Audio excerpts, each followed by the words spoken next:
श्री सच्चिदानंद सद्गुरु साईनाथ महाराज की जय. அத்தியாயம் 11 ஸ்ரீ சாய் மகிமை வர்ணனை. கதையை விட்ட இடத்திலிருந்து தொடர்வோம். பாபா ஒரு மரப்பலகையின் மீது உறங்கினார். அவர் ஏறியதையும் இறங்கியதையும் எவருமே கண்டதில்லை. அவருடைய வழிமுறைகள் புரிந்து கொள்ள முடியாதவை என்னும் உண்மையே இதிலிருந்து வெளிப்படுகிறது. ஹிந்துவோ முஸ்லிமோ அவருக்கு இருவரும் சரிசமானம். நாம் இதுவரை ஷிரடியின் தெய்வமாகிய பாபாவின் வாழ்க்கை முறைகளை மேலோட்டமாக பார்த்தோம். இப்பொழுது குருவை பற்றிய இனிமையான நிகழ்ச்சிகளால் அலங்கரிக்கப்பட்ட 11ஆம் அத்தியாயத்தை ஆரம்பிப்போம். திடமான பக்தி பாவத்துடன் அதை சாயியின் சரண கமலங்களில் சமர்ப்பணம் செய்வோம். இதை செய்வதால் நாம் பாபாவின் சகுண குணங்களோடு கூடிய உருவத்தை தியானித்தவர்களாகும். இது ருத்ர ஏகாதசினி ஜபம் செய்வதற்கு சமானம். ருத்ரம் என்பது யஜுர்வேதத்தின் தலை சிறந்த பகுதியாக கருதப்படும் சிவனை துதிப்பாடும் வேத மந்திரம். 11 வேதியர்கள் கோஷ்டியாக அமர்ந்து 11 தடவைகள் ருத்ரம் ஓதுவது ருத்ர ஏகாதசினி ஜபம். இந்திரனும் அக்னியும் வருணனும் பாபாவினுடைய சொல்லுக்கு எவ்விதம் கட்டுப்பட்டனர் என்பதை எடுத்துரைக்கிறேன். இந்திரனும் அக்னியும் வருணனும் பாபாவினுடைய சொல்லுக்கு எவ்விதம் கட்டுப்பட்டனர் என்பதனை எடுத்துயம்புகிறேன். கதை கேட்பவர்களே, கவனத்தை என்னிடம் திருப்புங்கள். பூரண விரக்தியின் வடிவமான குணங்களோடு கூடிய சாயியின் அவதார ரூபமே வேறு எவரையும் நாடாத விசுவாசமான பக்தர்களின் நிஜமான விச்ராந்தி. அன்புடனும் பாசத்துடனும் அவருடைய உருவத்தை மனக்கண்ணும் நிறுத்துவோமாக. குரு வாக்கியத்தின் மீது அசைக்க முடியாத விசுவாசத்தை அவருக்கு ஆசனமாக அளிப்போம். எல்லா சங்கல்பங்களில் இருந்தும் துறவேற்கிறேன் என்னும் சங்கல்பத்துடன் பூஜையை ஆரம்பிப்போம். சிலை, யாககுண்டம், அக்னி, ஒளி, சூரிய மண்டலம், நீர், பிராமணர் ஆகிய வழிபாட்டுக்குரிய புனிதமான 7 பொருள்களுக்கும் இயற்கை சக்திகளுக்கும் மனிதர்களுக்கும் மேலானவர் குருராஜர். வேறு எதிலும் மனத்தை சிதறவிடாது ஒருமுகமாக அவரை வழிபடுவோம். அனன்யமா பாவத்துடன் குருவினுடைய பாதங்களில் சரணடைந்து விட்டால் குரு மந்திரம் அல்ல, இறைவனும் பிரீதி அடைவான். குரு வழிபாட்டின் அற்புதம் இதுவே. அனன்ய பாவத்துடன் குருவினுடைய பாதங்களில் சரணடைந்து விட்டால் குரு மாத்திரம் அல்ல, இறைவனும் பிரீதி அடைவான். குரு வழிபாட்டின் அற்புதம் இதுவே.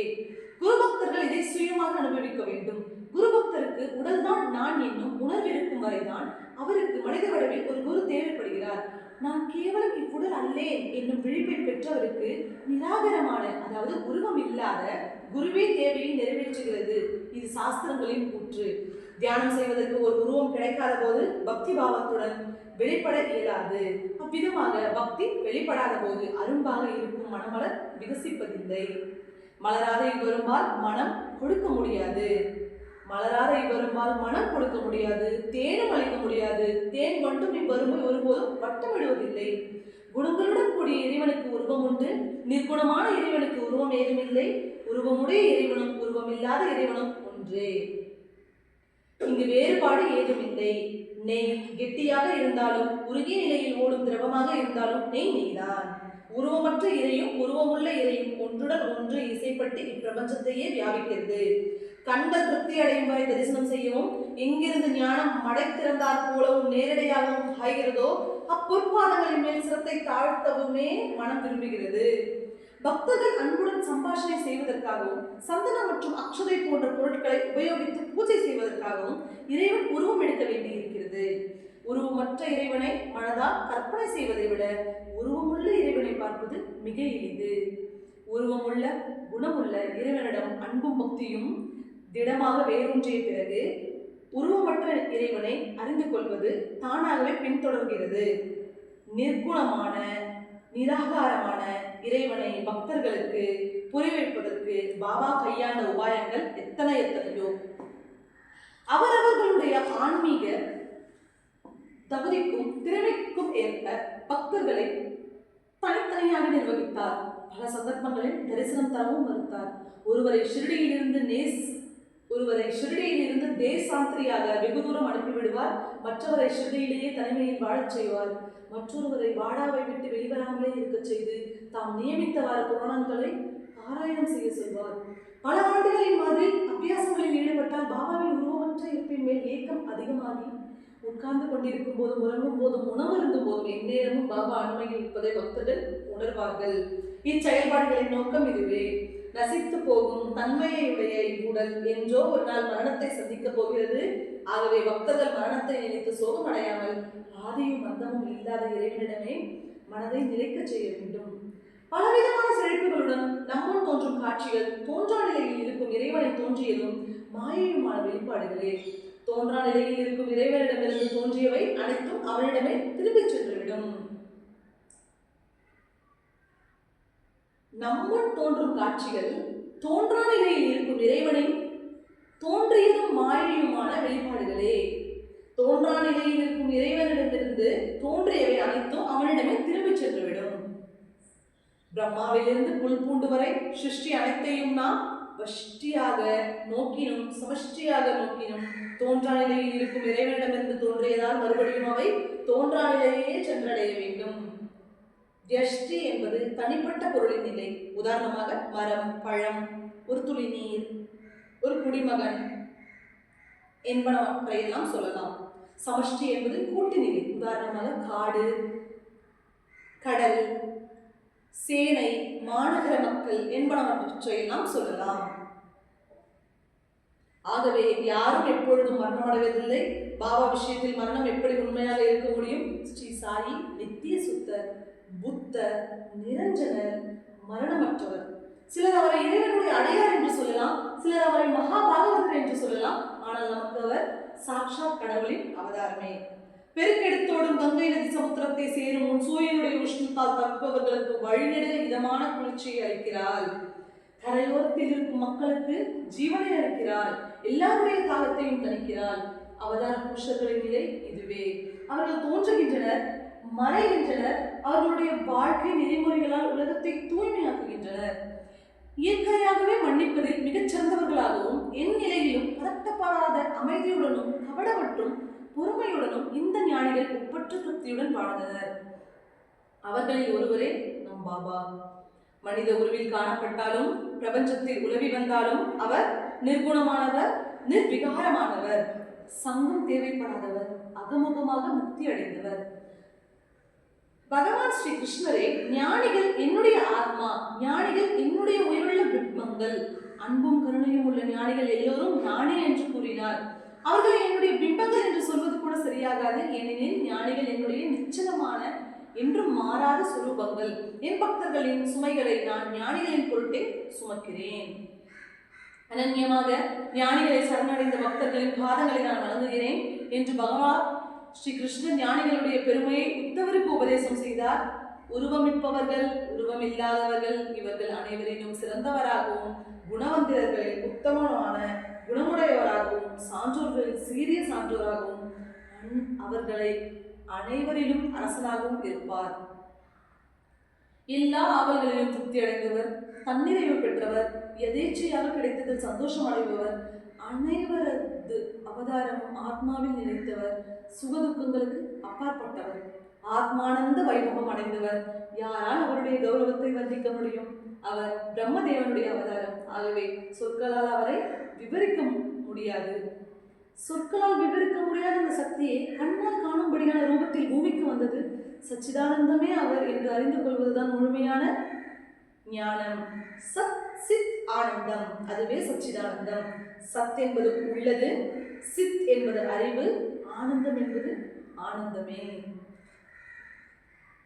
பிரம்மம் மனம் மொழிக்கு எட்டாதது. சத் என்னும் சொல் உள்ளது என பொருள்படுகிறது.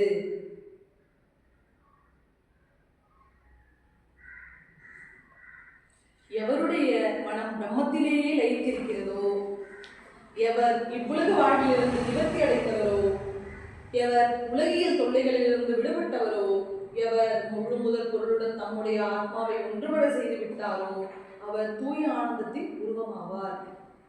வேதம் ஆனந்தமே பிரம்மம் என்றும் விரும்புவதை கதை கேட்பவர்கள் பலமுறை கேட்டிருப்பார்கள். புத்தக ஞானிகளும் இதை போதிகளில் படித்திருப்பார்கள். விசுவாசமுள்ள பக்தர்களோ இதை ஸ்ருதியில் அனுபவிக்கிறார்கள். தர்மம் அதர்மம் என்னும் லட்சணங்களுடன் விளங்கும் இவ்வுலகம் விசித்திரமானது. ஆத்ம ஞானம் அடையாதவர்கள் தாம் இது விஷயம் அசட்டை செய்யாது இவ்விதிகளை அனுசரிக்க வேண்டும். ஆத்ம ஞானிகளுக்கோ இவ்விஷயத்தில் ஆதங்கம் ஏதும் இல்லை. அவர்கள் தங்களுடைய ஆத்ம ரூபத்திலேயே அடைக்கலம் புகுந்திருக்கிறார்கள். அவர்கள் நித்தியமாக விடுதலை அடைந்தவர்கள், ஆனந்தமானவர்கள், சதா சின்மய ரூபமானவர்கள், தூய ஞான ரூபமானவர்கள். பாபா எல்லோருக்குமே அதிர்ஷ்டமானவர், அதாவது அடித்தளமானவர். அவருக்கு எப்படி ஒரு உட்கார்ந்து ஆசனம் அளிப்பது, அதுவும் ஒரு வெள்ளி சிம்மாசனம்? ஆயினும் பாபா பக்தர்களுக்கு அவ்வளவு செல்லம் கொடுத்திருந்தார். அவருடைய பழைய ஆசனமான ஒரு கந்தல் கோழிப்பை அங்கு இருந்தது. அதன் மேல் பக்தர்கள் மிக்க அன்புடன் ஒரு சிறு மெத்தையை அவர் அமர்வதற்காக வைத்தனர்.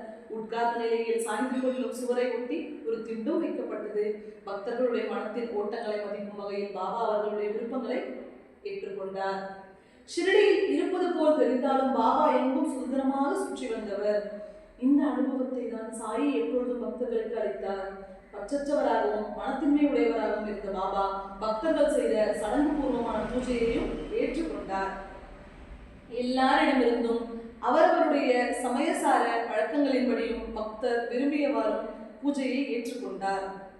இவ்விதமாக சிலர் சாமரம் வீசியும், சிலர் விசிறியால் இதமாக விசிறியும், வேறு சிலர் மங்கள வாத்தியங்களை முழங்கியும் பாபாவை தொழுதார்கள்.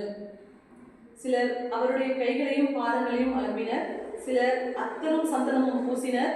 சிலர் விசேஷமான நைவேத்தியம் படைத்து 13 பொருட்கள் அடங்கிய தாம்பூலத்தை கொடுத்தனர். சிலர் அரைத்த சந்தனத்தை அவருடைய நெற்றியில் 2 விரல்களால் சிவலிங்கத்தின் மேல் எடுப்பது போல கோடுகளாக இட்டனர். சிலர் அரைத்த சந்தனத்துடன் கஸ்தூரி கலந்த நெற்றியில் இட்டனர். ஒரு முறை தாத்தியா சாஹேப் நூல்கரின் நண்பர் டாக்டர் பண்டித் பாபாவை தரிசனம் செய்வதற்காக ஷிரடிக்கு வந்தார். ஷிரடியில் அவர் இறங்கிய உடனே அவர் மசூதிக்கு சென்று பாபாவுக்கு பலமுறை நமஸ்காரம் செய்துவிட்டு சிறிது ஓய்வு எடுப்பதற்காக அங்கு அமர்ந்தார். பாபா அவரிடம், போம் தாத்தா, பட்டிடம் போம், இந்த வழியாக போம் என்று சொல்லி விரலால் வழிகாட்டி அவரை மூட்டை கட்டி அனுப்பிவிட்டார்.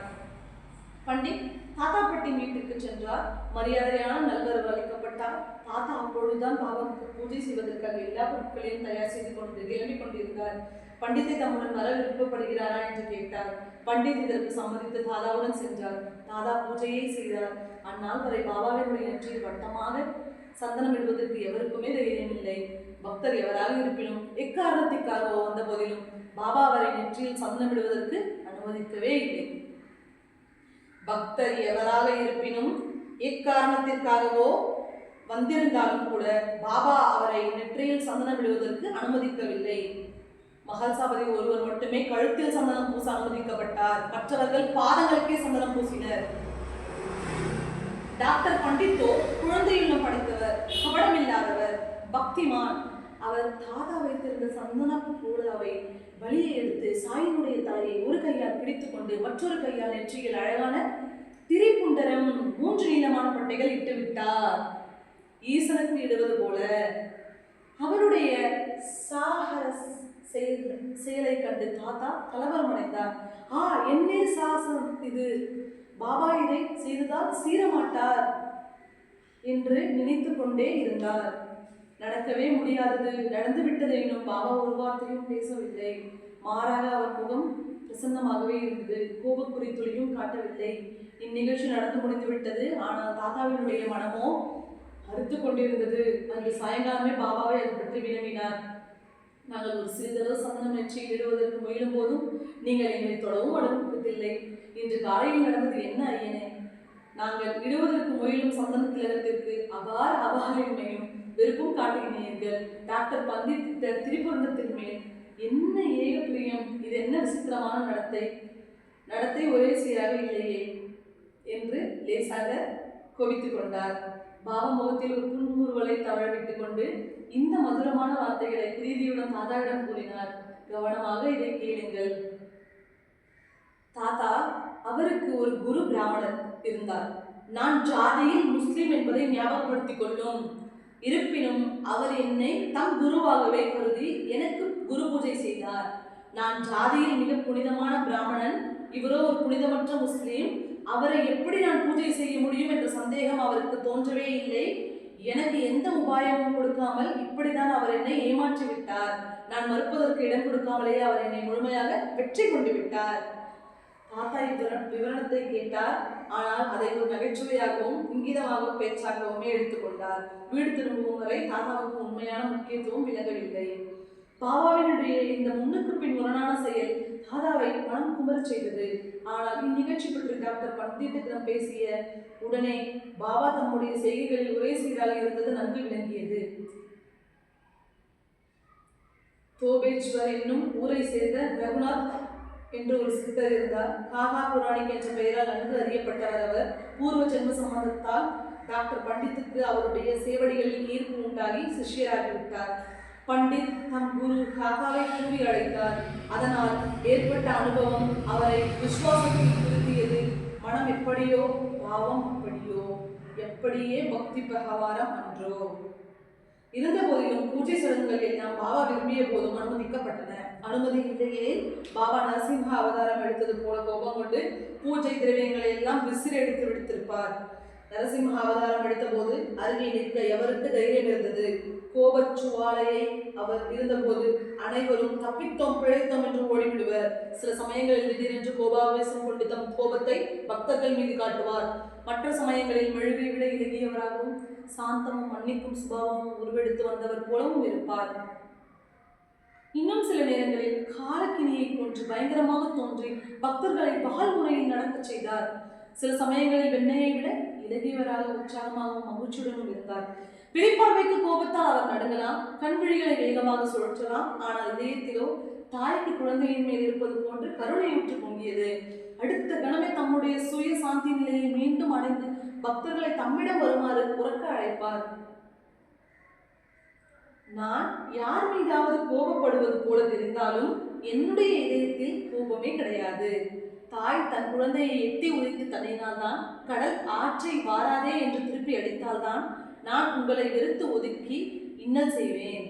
நான் என் பக்தர்களின் பிடியில் தான் இருக்கிறேன், அவர்களின் பக்கத்தில் நிற்கிறேன். எப்பொழுதும் அவர்களுடைய அன்பை தாகத்துடன் நாடுகிறேன்.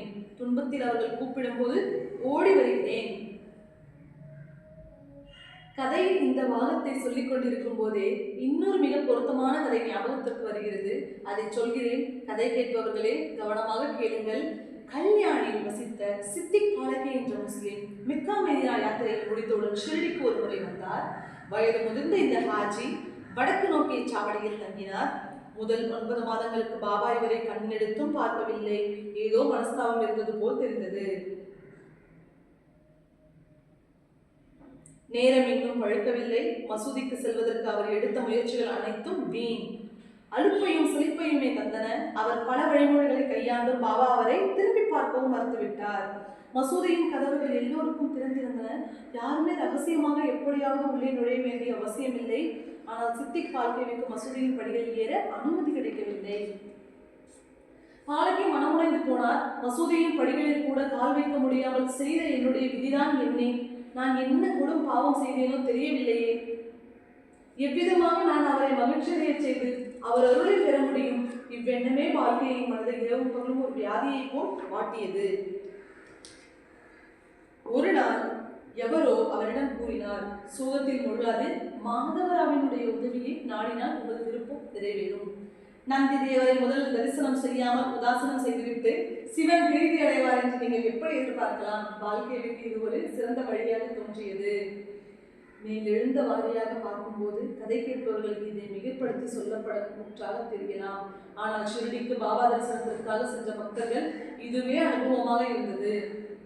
பாபாவிடம் அமைதியாகவும் உபத்திரம் ஏதும் இல்லாமலும் பேச வேண்டும் என்று நினைத்தவர்கள் மாதவராவ் என்னும் ஷாமாவையே முதலில் அழைத்து கொண்டு சென்றனர்.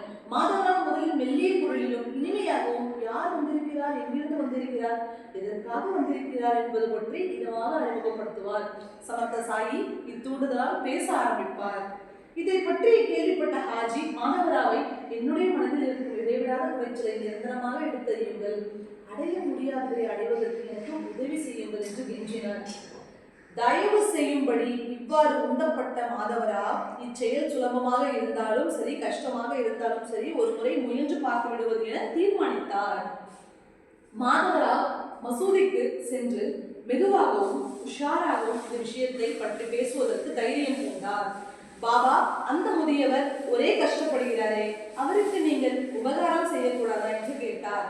அந்த ஹாஜி, மெக்கா மெதினாவெல்லாம் சென்று வந்திருக்கிறார், இப்பொழுது உங்களுடைய தரிசனத்திற்காக ஷிரடிக்கு வந்திருக்கிறார், அவரிடம் கருணை காட்டாமல் உங்களால் எப்படி இருக்க முடிகிறது? ஓ, அவரையும் மசூதியினுள் வருவதற்கு அனுமதியுங்கள்.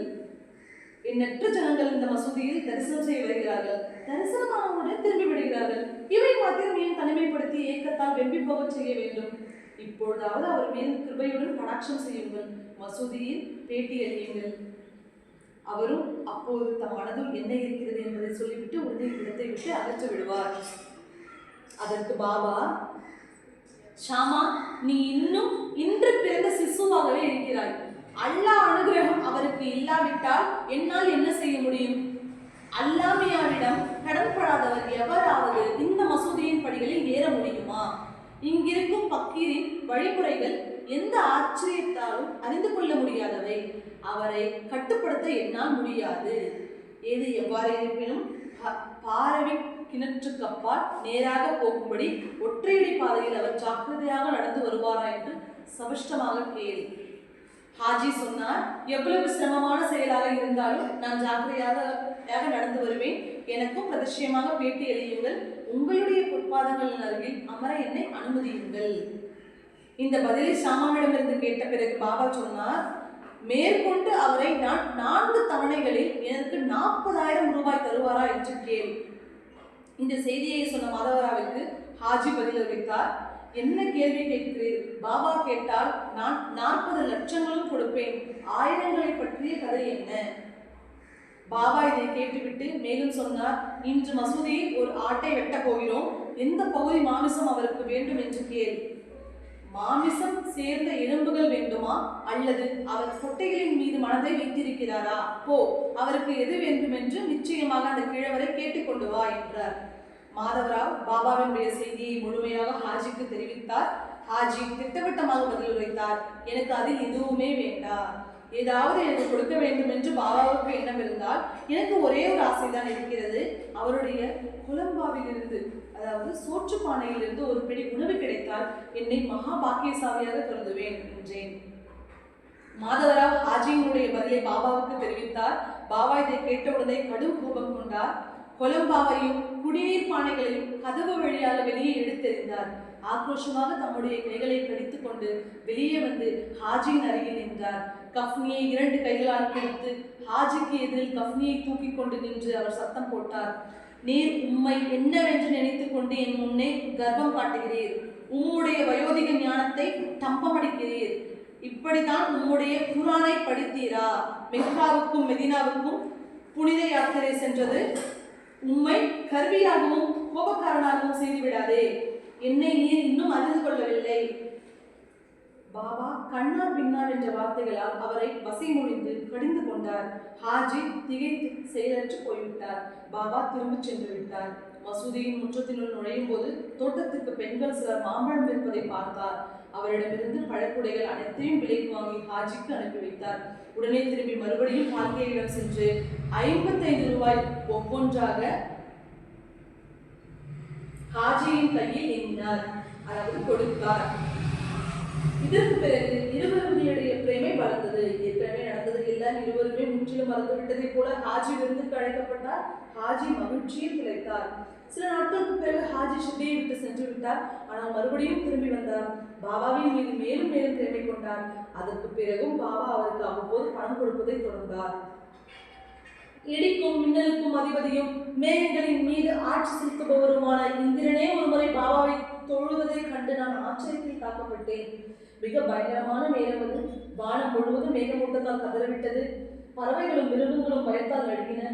ஆக்ரோஷமான சூறைக்காற்று பலத்த மழை பொழிய ஆரம்பித்தது. அது சூரியன் அஸ்தமிட்டு விட்ட முன்னிரவு நேரம். திடீரென்று சுழற்காற்று அடித்து பலமாக சத்தமிட்ட போது எங்கும் ஒரே கலவரமாக இருந்தது. இது போதாதென்று மேகங்கள் பிடித்து கர்ஜித்தன, மின்னல்கள் கலவரத்தன, சூறைக்காற்று மேலும் மேலும் சீறியது. பின்னர் கனத்த மழை பொழிந்தது.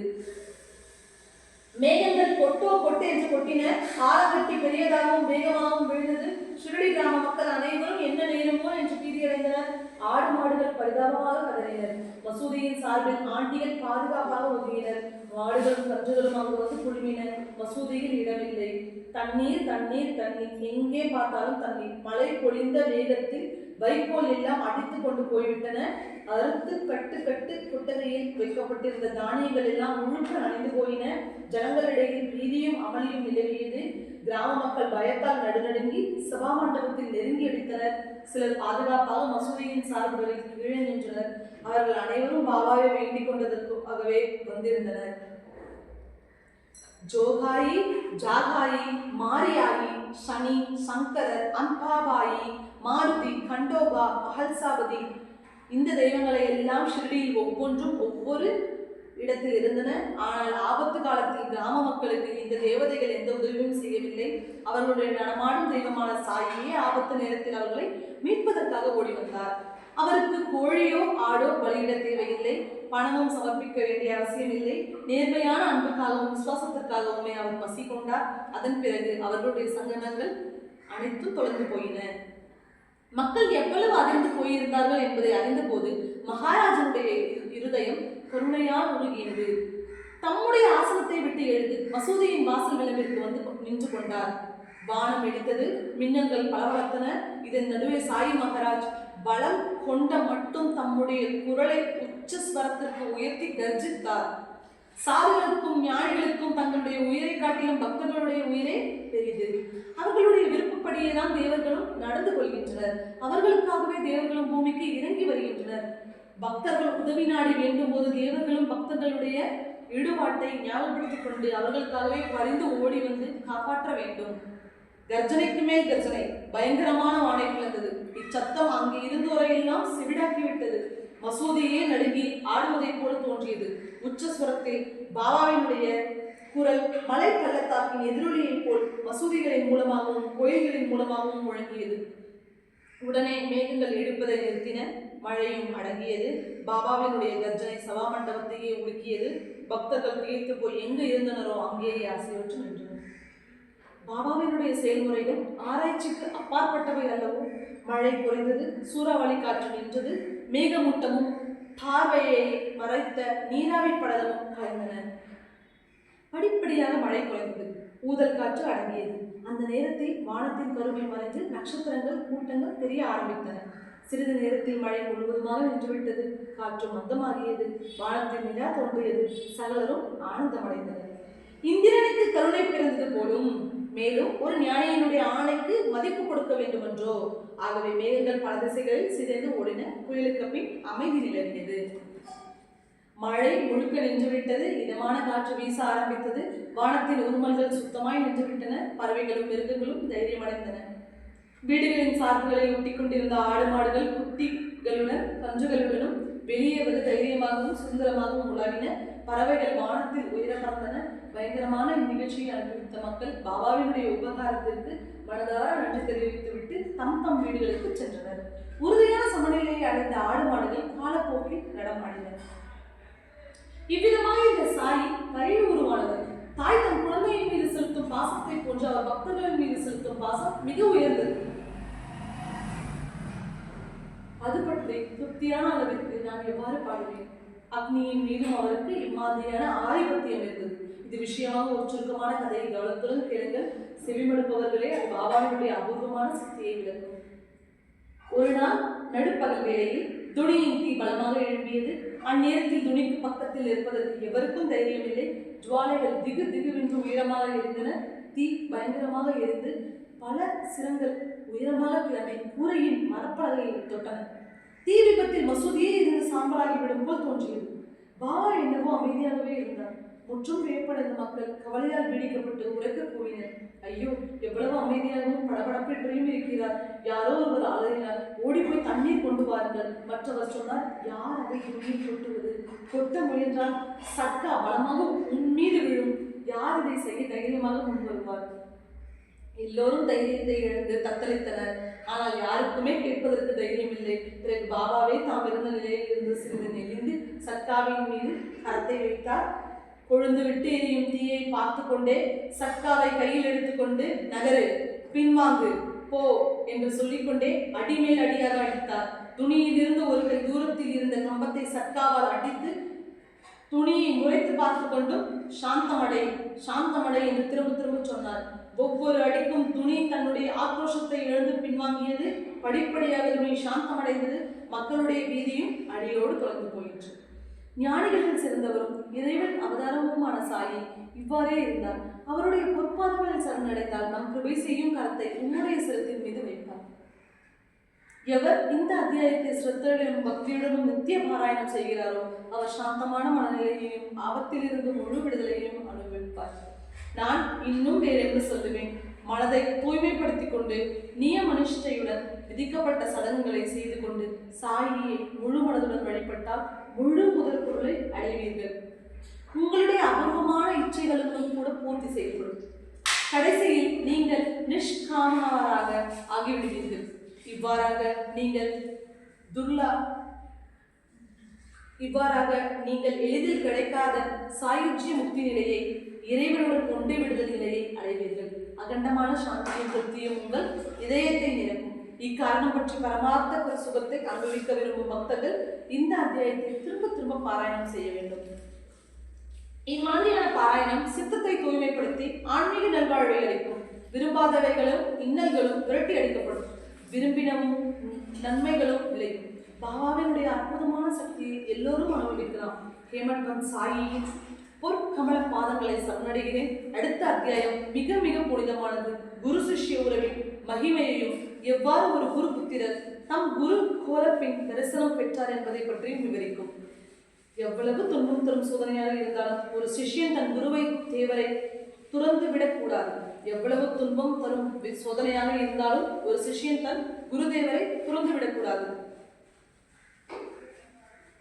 இந்த நெறியை பிரதட்சிணமான அனுபவத்தை அளித்து அவரவர் குருவின் மீது அவரவருக்கு உண்டான நம்பிக்கையையும் விசுவாசத்தையும் சாயி திடப்படுத்தினார். பாதங்களில் பணிந்ததற்கு வந்த அத்தனை பக்தர்களுக்கும் தமக்கு பதிலாக அவரவர்களின் குருவை தரிசனம் செய்யும் அற்புதமான அனுபவத்தை அளித்தார். சிலருக்கு ஒரு வழி, சிலருக்கு வேறு வழி. ஆயினும் ஒவ்வொருவருக்கும் சொந்த குருவின் மீது உண்டான நம்பிக்கையையும் விசுவாசத்தையும் திடப்படுத்தினார். ஸ்ரீ சத்குரு சாய்நாதருக்கு அர்ப்பணமாகட்டும். எல்லோருக்கும் க்ஷேமம் உண்டாகட்டும்.